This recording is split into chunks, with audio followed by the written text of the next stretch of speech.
के 3 गो साली एगो चाकू मार गे। हमरा भाई के 3 गो साली एगो चाकू मार गे।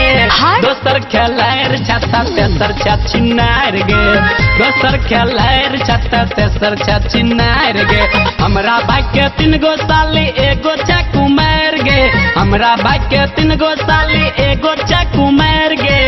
दोसर खेलायर छत्ता तेसर चाची नार गे। दोसर खेलायर छत्ता तेसर चाची नार गे।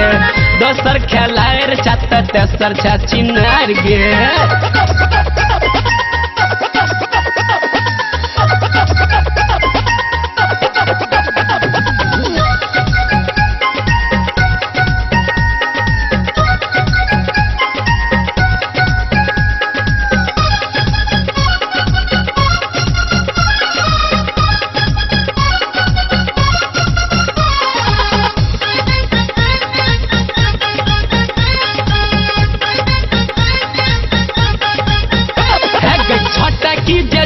रोजे पढ़े के बहाना, रोजे नया कॉलेज में खोजे छो दीवाना।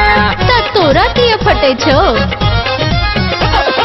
छोटा की जे जाय छो रोजे पढ़े के बहाना, रोजे नया कॉलेज में खोजे छो दीवाना।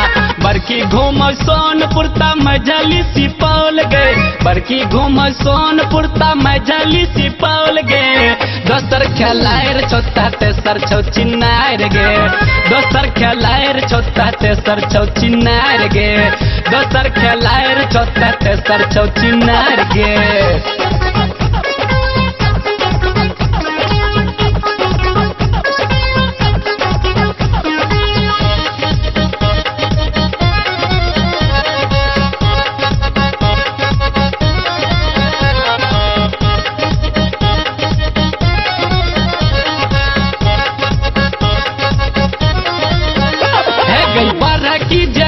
रोजे सोनपुर का मेला, मेला में किन के खाई छौ हाजीपुर का केला।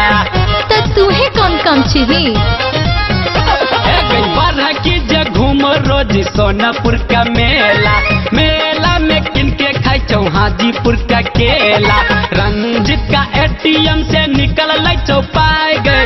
अनिल का एटीएम से निकल ले छौ पाए गे। दोसर खेलायर छोटा तेसर छौ चिन्नार गे। दोसर खेलायर छोटा तेसर छौ चिन्नार गे। दोसर खेलायर छोटा तेसर छौ चिन्नार गे।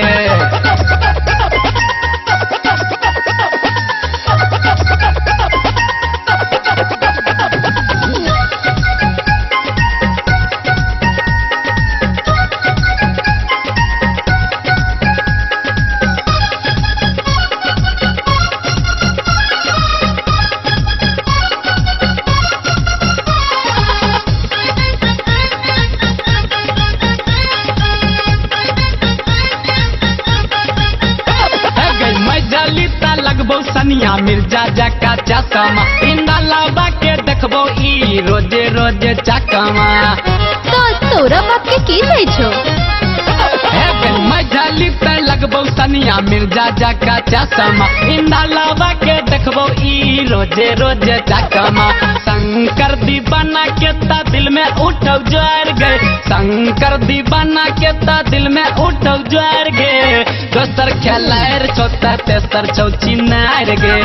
दोसर खेलायर छोटा तेसर छौ चिन्नार गे। दोसर खेलायर छोटा तेसर छौ चिन्नार गे। हमरा भाई के 3 गो साली एगो चाकू मार गे।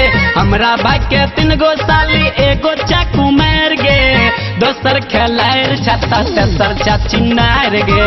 दोसर खेलायर छत्ता तेसर चाची नार गे। दोसर खेलायर छत्ता तेसर चाची नार गे।